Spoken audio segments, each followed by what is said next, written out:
बिस्मिल्लाहिर्रहमानिर्रहीम। अस्सलाम वालेकुम स्टूडेंट्स। अच्छा, हम लोग लेक्चर नंबर 4 स्टार्ट कर रहे हैं। तो लास्ट टाइम हम लोग कर रहे थे सेपरेबल क्वेश्चंस। अच्छा, इसमें मैंने आपको बताया था कि ये सेपरेबल क्वेश्चंस थी हमारे पास, इसकी मैंने ये डेफिनेशन करवाई थी।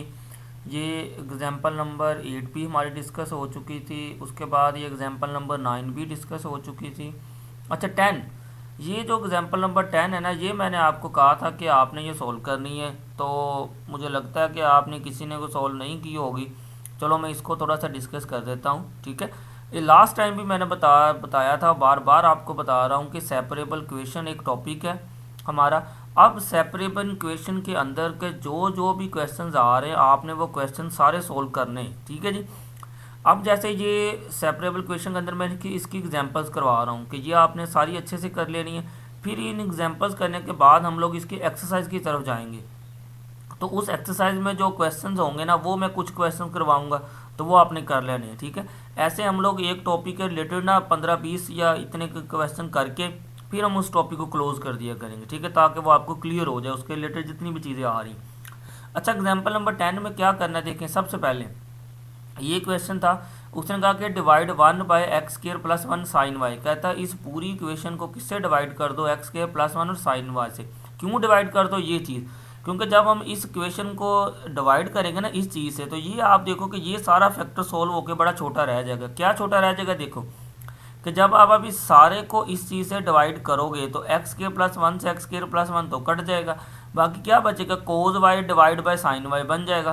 तो कोज ओवर साइन किसके बराबर होता है, कोट वाई के, ठीक है। मतलब कि ये सारी चीज़ हल होके देखो हमारे पास इतनी की रह जाएगी। तो अब आपको मैंने लास्ट टाइम भी बताया था कि एग्जाम्पल के अंदर ना उसने कुछ स्टेप छोड़े होते हैं, तो आप ये एक स्टेप ना खुद कर लिया करो। मतलब कि आप पूरी क्वेश्चन के नीचे, सब के नीचे, मतलब कि इसके नीचे भी ये चीज़ सारी लिख दो, प्लस इस सारी चीज़ के नीचे भी ये सारी चीज़ लिख दो, ताकि आपको और अंडरस्टैंडिंग हो जाए कि ये नीचे जब लिखेंगे इसके तो कट के फिर ये चीज़ बनती है। तो उसने तो ये बुक के ऊपर डायरेक्ट लिखा हुआ है। देखें, जब इसको x sin y dx को इसके नीचे इस सारे को डिवाइड करेंगे तो आप देखेंगे sin y से sin y कट जाएगा, ऊपर सिर्फ x रह जाएगा, नीचे x² + 1 रह जाएगा, तो ये आ गया dx। जब इस सारी चीज़ के नीचे इसको डिवाइड करेंगे तो x² + 1 इससे कट जाएगा, बाकी कोज y ओवर sin y बचेगा, वो क्या बन जाएगा, कोट y बन जाएगा, ठीक है जी। इधर तक ये आप इसमें एक स्टेप ना लाजमी ऐड कर लें, ठीक है जी। ये क्वेश्चन आ चुकी है हमारे पास। कहता है कि जी which is separable questions therefore. अब देखेंगे इसको तो हमें सेपरेबल करने की ज़रूरत ही नहीं पड़ी। क्यों, क्योंकि ये देखो ये सारे x वाले एक तरफ ही हैं, प्लस ये सारे y वाले एक तरफ ही हैं, तो ये ऑटोमेटिकली सारे सेपरेबल हो गए। अब आपको पता है कि सेपरेबल करने के बाद हम नेक्स्ट काम क्या करते हैं, इसकी इंटीग्रेशन लेते हैं। तो देखें, जब इंटीग्रेशन ली है कि जी ये उसने अप्लाई कर दी, ये इंटीग्रेशन प्लस इंटीग्रेशन, ठीक है। अभी ली नहीं, अभी सिर्फ उसने लिखा ही है। अब आप देखेंगे इधर जीरो है, जीरो की इंटीग्रेशन आपको याद होगा, मैंने एक पेज भी दिया था। जीरो की इंटीग्रेशन क्या होती है, कांस्टेंट। क्योंकि किसी भी कांस्टेंट का डेरिवेटिव कितना होता है, मैंने आपको बताया था कि किसी भी कांस्टेंट का डेरिवेटिव होता है जीरो। तो जीरो की इंटीग्रेशन क्या होगी, कोई ना कोई कांस्टेंट आएगा, तो डेरिवेटिव इंटीग्रेशन उलट होते हैं। मतलब कि जीरो की इंटीग्रेशन की तो क्या आ गया, एक कांस्टेंट आ गया C1। अब उसने इस C1 कांस्टेंट को नाम दे दिया ln_C2 का, ये भी एक कांस्टेंट ही है, सिर्फ उसने C1 को इसके बराबर रख दिया। क्यों, क्योंकि इनके आंसर लॉग में आ रहे थे, तो उसने कांस्टेंट भी लॉग वाला ले लिया, ठीक है जी। इससे परेशान नहीं होना। अब किया क्या, देखें, कोट वाई की तो डायरेक्ट इंटीग्रेशन आपको याद होगा, मैंने एक शीट दी थी, उसमें फार्मूले लिखे हुए थे कि कोट वाई की इंटीग्रेशन डायरेक्ट होती है हमारे पास ln sin y। इसकी इंटीग्रेशन तो ये आ चुकी। अब बचा ये हिस्सा। अब इसकी इंटीग्रेशन के लिए उसने क्या किया, इसकी इंटीग्रेशन के लिए उसने एक फार्मूला यूज़ किया है। मैंने आपको बताया था कि इंटीग्रेशन के फार्मूले जो जो आते जाएंगे मैं आपको डिस्कस करता जाऊंगा। अब इस सारे हिस्से के लिए एक फार्मूला यूज़ होता है, वो मैं फार्मूला आपको दिखाता हूँ, वो आप इस क्वेश्चन के साथ ही फार्मूला लिख लेना ताकि आपको याद रहे। फार्मूला ये वाला देखें, ये फार्मूला उसने लगाया, ये जो इधर मेरे पास बॉक्स में लिखा हुआ है। अब ये फार्मूला क्या देखें, कहता है कि डिवाइड में दो फंक्शन हो, ये नीचे फंक्शन है f×x, ऊपर क्या लिखा है f'×x। f'×x का क्या मतलब है कि नीचे वाले फंक्शन का ऊपर डेरिवेटिव। देखें, आपने इसको याद कैसे रखना है कि नीचे फंक्शन है, ऊपर उसका डेरिवेटिव मौजूद हो, तो इसकी इंटीग्रेशन किसके बराबर आएगी, ln लिख के f×x। मतलब कि आपने ln लिख के ये जो f×x नीचे होगा ये आपने लिख देना प्लस c कर देना, ठीक है जी। ये आपने फार्मूला अच्छे से याद रखना है, ये उस पर अप्लाई किया हो कि जी नीचे फंक्शन है, ऊपर उसका डेरिवेटिव अगर मौजूद हो तो फिर वो बराबर किसके होता है, ln f×x की। तो ये फार्मूला उसने उस पर लगाया। इधर देखें, अब ये, अब देखें नीचे फंक्शन कितना है, x² + 1 है, अब एक्स स्केयर प्लस 1 का डेरिवेटिव कितना होगा, देखिए एक्स स्केयर का डेरिवेटिव कितना होगा 2x, 1 का कितना है 0। तो अब एक नीचे वाले फंक्शन का डेरिवेटिव कितना बन रहा है 2x है, लेकिन ऊपर कितना x ही है। तो आप क्या करो पहले कि इसको 2 से इधर मल्टीप्लाई भी कर दो, 2 से इधर डिवाइड भी कर दो, ताकि क्या हो जाए हमारा ये फार्मूला बन जाए। देखें ये एक स्टेप आप इधर कर लेना, इधर 2 से मल्टीप्लाई भी कर देना, नीचे इधर 1/2 से डिवाइड भी कर देना। तो फिर इस सारे का क्या फार्मूला बन जाएगा, देखें कि नीचे फंक्शन होगा, ऊपर उसका डेरिवेटिव 2x आएगा, तो वो क्या बन जाएगा log f into x. log f into x कितना एक्स स्केयर प्लस 1 है। तो ये सारा फार्मूला बन गया। ये जो 1/2 है, ये जो हमने 2 इधर मल्टीप्लाई किया था, ये डिवाइड वाला वो 2 है। ठीक है जी, ये बड़ा इंपॉर्टेंट है, इसको आपने अब याद रखना है। ठीक हो गया जी, ये क्वेश्चन मेरे पास आ चुकी। अच्छा अब क्या किया उसने, देखें ये डिवाइड में 2 था, तो पूरी इक्वेशन को उसने 2 से मल्टीप्लाई कर दिया। देखें इधर इसको 2 से मल्टीप्लाई किया, ये कट गया, इसको 2 से मल्टीप्लाई किया 2 साथ आ गया, इसको 2 से मल्टीप्लाई किया ये 2 हो गया। ठीक है जी, अब क्या किया उसने, देखें इसको मजीद सोल्व किया, इतने हिस्से को 2ln sin y को उसने क्या लिखा है, देखें ये लॉ का रूल होता है कि अगर कोई पावर शुरू में हो ना तो वो पावर मतलब कि स्टार्ट में हो ना तो वो पावर बन जाती है। ये लोगारिथम का रूल होता है, 10th क्लास में भी इसके रूल लिखे हुए हैं। तो देखिए लोग ये पावर शुरू में थी तो ये पावर बन गई 2 है।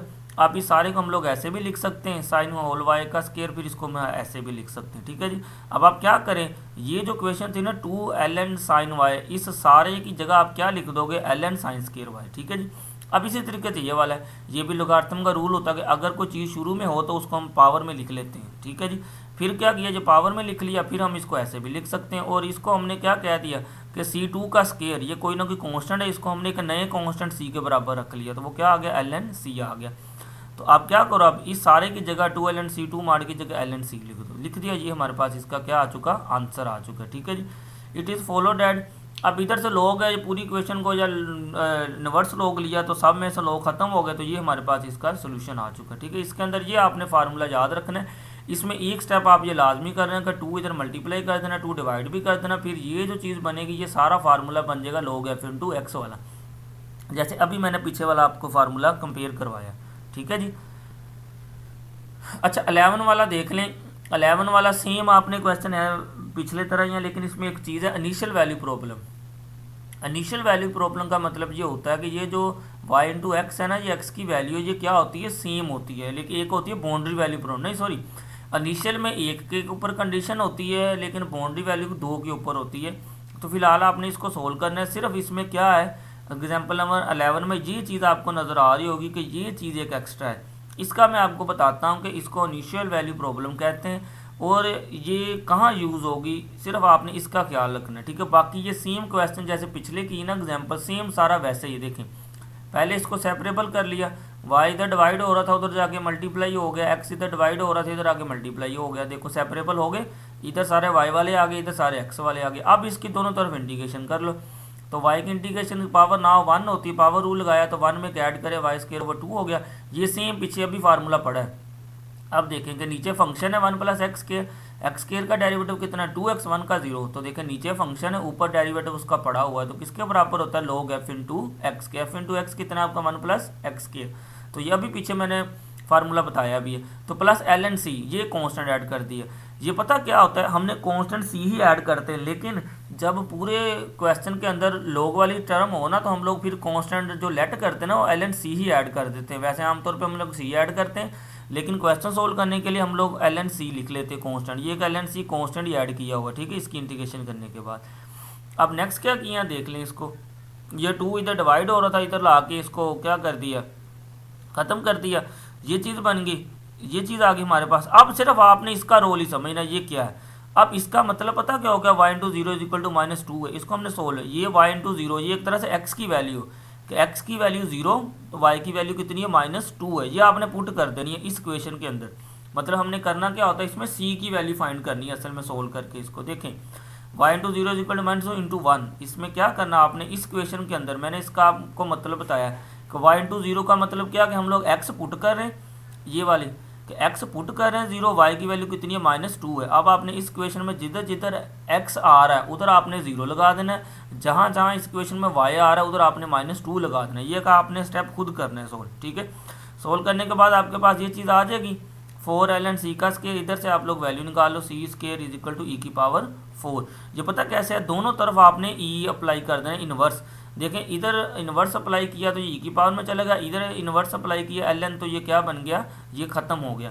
लॉग और लॉग इन्वर्स खत्म हो जाते हैं, आप कैलकुलेटर के ऊपर भी करोगे तो उसका आंसर ई में आ जाता है। तो सी स्क्वायर किसके बराबर आ गया, ई की पावर 4 के। तो इधर आप फिर आप क्या करो बस कि ये जो क्वेश्चन नंबर 1 है इसमें सी स्क्वायर की जगह आप इसकी वैल्यू पुट कर दो ई की पावर 4, ठीक है जी। यह आपने ध्यान से करनी है। इस कंडीशन का मतलब मैं बार बार बता रहा हूँ कि यहाँ के y टू 0 है, ये इसका मतलब ये क्या कि x जो पुट हो रही चीज़, ये आंसर जो आ रहा है ये मतलब जो पुट होगी वो x होगा, जो आंसर आ रहा है वो y होगा। आपने इस क्वेश्चन के अंदर सिर्फ x की जगह 0 लगा देना, y की जगह -2 लगा देना, ठीक है जी। ये हमारे हो गए। अब ये नेक्स्ट है जी 9.2 एक्सरसाइज। इसका मैं आपको बता देता हूँ कि इसके आपने क्वेश्चन कौन कौन से करने।